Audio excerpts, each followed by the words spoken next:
बताए सखी कैसन उदास बैठी हो। का बताइए सखी कहीं ना जात का भयल सुना बताव। अरे सास मारे तनवा नदिया मारे तनवा तनवा वो नहु मारे ना तनवा वो नहु मारे ना जेकर संग भसेंदुर तनवा तनवा वो नहु मारे ना।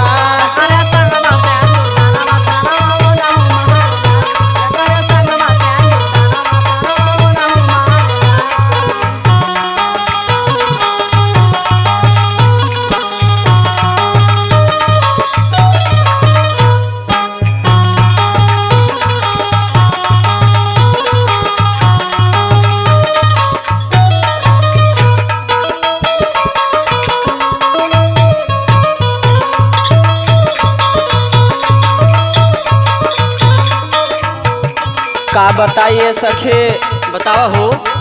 भागिया हमारा कैसन लिखन विधाता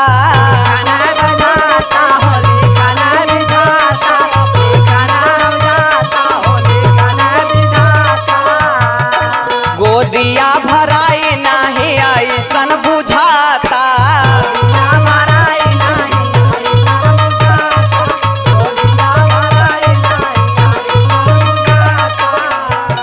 अरे बाझिनी के नाम सुन के टूटी जाला मनवा तनवा वो नहु मारे ना तनवा वो नहु मारे ना जेकर संग भसेंदुर तनवा तनवा वो नहु मारे ना।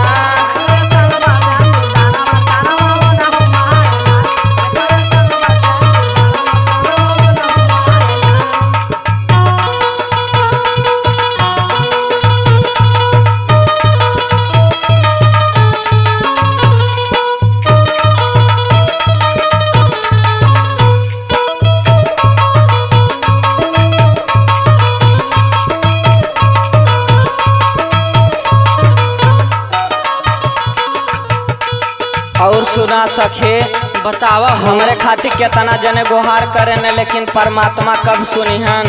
अरे मोरी माई हो बतावा।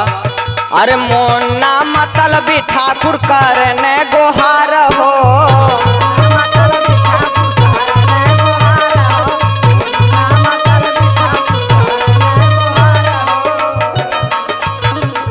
भर देता प्रभु जी तू गोदिया हमारा हो।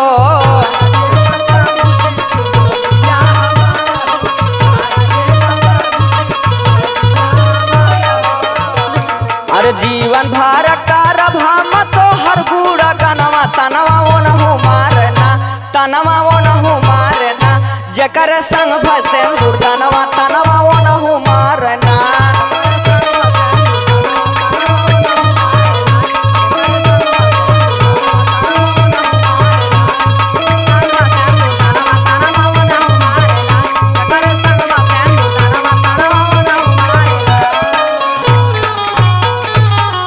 देखा भगवान कहिया सुने न बहने जल्दी सुनही मनौती माना।